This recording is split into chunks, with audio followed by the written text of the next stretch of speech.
शालिनी जी नमस्कार। रेडियो स्वयं शक्ति 90.4 FM से मैं विश्वजीत आपको स्वागत करता हूं। नमस्कार सर। तो हमारा ये जो मुहिम चल रहा है बच्चों का अधिकार के लेके, उस मुहिम को आगे लेके चलेंगे। रेडियो स्वयं शक्ति का श्रोताओं ने भी आपका कविता और आपका मत भी जानना चाहेंगे। तो चलिए, हम आपके लिए एक अच्छा खबर भी है कि आपका ये कैंपेन से ममिता कुमारी जी, जो कि बिहार के गया के रहने वाले हैं, वो भी जुड़ गई हैं और वो भी आपके लिए कुछ बातें रखेंगे, वो बात में करेंगे। लेकिन पहले आपसे जानते हैं कि आपको कैसा लग रहा है कि आपका साथ भी ये कैंपेन में दूर दूर से, भारत के दूसरे कोने से भी लोग जुड़ रहे हैं। जी, मुझे बहुत खुशी हो रहा है कि भारत के कोने कोने से जो लड़कियां हैं वो मेरे से जुड़ रहे हैं और मेरे कैंपेन में मेरा साथ भी दे रहे हैं। तो मैं यही कहना चाहूंगी कि हम कोने कोने से जुड़ रहे हैं और शायद बच्चों के अधिकार के लिए हम सब लड़कियां बात कर रहे हैं। तो सबसे पहले तो मैं बिहार से नमिता कुमारी को धन्यवाद कहना चाहूंगी कि मेरे कैंपेन में मेरे साथ शामिल हुई है सर। तो उसको मैं तहे दिल से शुक्रिया करूंगी। और मेरा आज का जो कविता है उन लोगों के ऊपर समर्पित है। नमिता कुमारी जी ने बाल शिक्षा, बाल मजदूरी के बारे में भी एक कविता रखा है। हम आपसे आज कविता के माध्यम से जानना चाहेंगे, ये जो शिक्षा के ऊपर जो अधिकार है बच्चों को जो मिला है, भारत के सरकार ने जो बच्चों को उनको शिक्षा का व्यवस्था और शिक्षा का अधिकार जो दिया है, उस संदर्भ में थोड़ा बात करेंगे। आपका जो अनन्या फेडरेशन आपके एरिया में काम करते हैं, शिक्षा के बारे में बच्चों को कैसे सलाह देते हैं? जी, सबसे पहले मैं बताना चाहूंगी कि शिक्षा को लेके हम जैसे कि बताना चाहेंगे कि जैसे कि जो बच्चे स्कूल से ड्रॉप आउट हो चुके हैं उन्हें स्कूल तक कैसे पहुंचाना है, कि शिक्षा का महत्व क्या है हमारे जीवन में। क्योंकि गांव के पेरेंट्स को पता नहीं रहता कि शिक्षा क्या है बोल के। तो उनके पेरेंट्स को समझाना, घर घर जाके देखना कि कौन से बच्चे स्कूल जा रहा है, कि कौन सा बच्चे स्कूल नहीं जा रहा है बोल के, स्कूलों में जाके बच्चों को लाइफ स्किल एजुकेशन के बारे में बताना। ये हमारा फेडरेशन इन 5 सालों में ये काम किया है। और हर पंचायत के फेडरेशन में लड़कियां गवर्नमेंट स्कूल में जाके बच्चों को यही बता रही हैं कि शिक्षा हम सबके लिए कितना ज्यादा जरूरी है। जो बच्चे माइग्रेशन हो जा रहे हैं, अपने मम्मी पापा के साथ काम करने के लिए चले जा रहे हैं, 6 मंथ के लिए उसका स्कूल छूट जा रहा है, तो फिर उन बच्चों को जाके बताना कि पास में आश्रम भी है, तो वो अपने बच्चे को अपने साथ ना लेके जाएं और बच्चों को आश्रम में छोड़ें।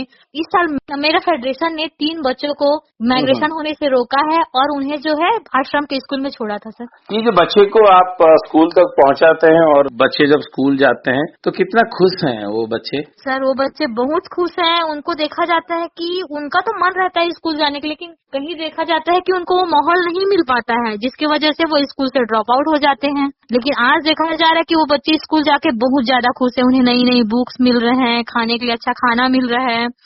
तो वो शायद पढ़ाई के लिए मतलब अपने आप को, तो बच्चे भी उत्साहित हैं। जी ओके, तो चलिए आगे जाके देखेंगे। हम भी सोचेंगे कि जैसे शिक्षित हो जाएं और अपने लिए कैरियर चुने, और जैसे आप जैसे वॉलंटियर होके देश को और दुनिया को और विशेष करके उनका इलाका को भी दर्शन दिखाएं, दिग्दर्शन दे, ताकि बाकी बच्चे भी आगे बढ़े। चलिए, आज का ये कार्यक्रम में आपका कविता पहले सुनते हैं, फिर हम बाकी बात करेंगे। तो मेरा जो कविता है वो शिक्षा को लेके है और मैं इस कविता के माध्यम से लोगों को यही संदेश देना चाहूंगी कि बच्चों के लिए शिक्षा कितना महत्वपूर्ण चीज है। अगर एक बच्चा शिक्षित होता है तो वो पूरे समाज को बदलने की ताकत रखता है। तो चलिए सुनते हैं मेरा आज का ये कविता। अंधकार को जो दूर भगाए वो है शिक्षा, अंधकार को दूर कर जो प्रकाश फैलाए वो है शिक्षा, बुझी हुई आस में विश्वास जगाए वो है शिक्षा, जब लगे नामुमकिन कोई भी चीज उसे मुमकिन बनाए, जो सही हमको राह दिखाए वो है शिक्षा, जो कोई असंभव से संभव बनाए वो है शिक्षा, अज्ञानी के मन में जो ज्ञान का दीप जला दे, हर दर्द को दवा जो बता दे वो है शिक्षा। शिक्षा एक अनमोल रतन है, शिक्षा एक अनमोल रतन है, गली गली लगाओ नारा, एक साथ सब मिलजुल कर बोलो शिक्षा का जयकारा, बोलो शिक्षा का जयकारा। शिक्षा ही महान बनाती, शिक्षा ही जीना सिखाती, बिन शिक्षा पशु है मानव, बिन शिक्षा पशु है मानव, दो ये बात बता जग सारा। फिर शिक्षा से क्यों पिछड़े हम, फिर शिक्षा से क्यों पिछड़े हम, फैला दे ये बात जग सारा, गली गली लगाओ नारा, शिक्षा से मिटता है अंधियारा, शिक्षा से मिटता है अंधियारा। तो ये था आज का मेरा ये कविता। बहुत अच्छा शालिनी जी, शिक्षा से अंधेरा दूर हो जाता है, इसमें लोगों का जीवन में एक नया मोड़ मिलता है और नया दिशा भी मिलता है।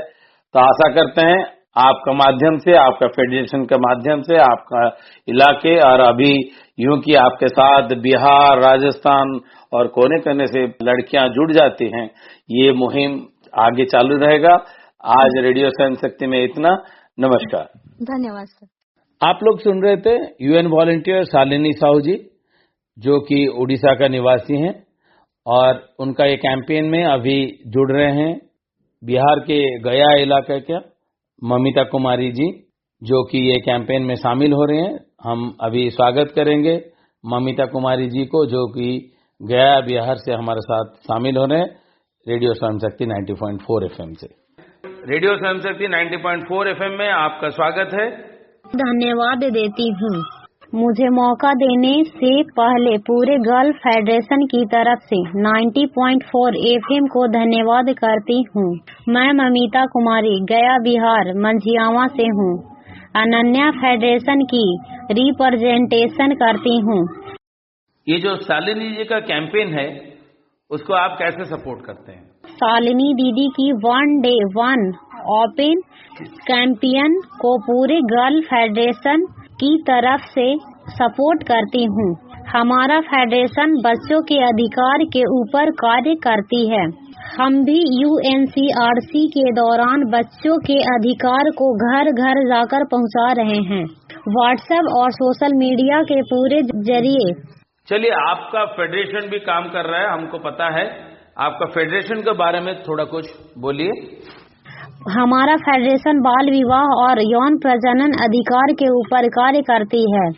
हर लड़कियों स्कूल जा सके उसके लिए कार्य करती है। बहुत अच्छा, आपने भी वहीं बिहार का गया का प्रांत में बहुत अच्छे काम कर रहे हैं और हमको पता है आप भी शालिनी जी से कुछ कम नहीं है और आपने भी कुछ कविता इस कैंपेन के लिए बनाया है। चलिए, आपसे सुनते हैं आपका कविता। मेरा कविता है देश की हालत बता रहा है।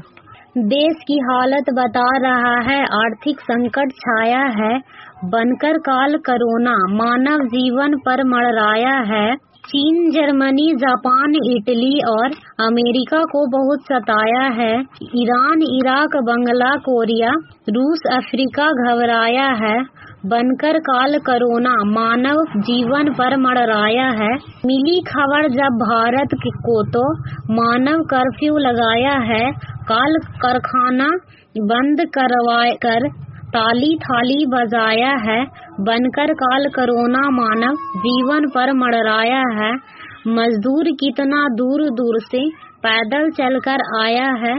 कितना रोड पर धक्का खाए, कितना रेल पटरी पर जान गवाया है। बनकर काल कोरोना मानव जीवन मड़राया है। बहुत बहुत धन्यवाद नमिता कुमारी जी। रेडियो स्वयं शक्ति 90.4 FM के साथ आपने जुड़े, आपका कैंपेन के बारे में और शालिनी जी का मुहिम को सपोर्ट करते हुए आपने आपका कैंपेन का बात हमारा साथ रखा। हमारा श्रोताओं को बिहार से भी आज आवाज सुनने को मिला है, इसलिए बहुत धन्यवाद। मैं रेडियो 90.4 FM को फेडरेशन की तरफ से धन्यवाद देती हूँ।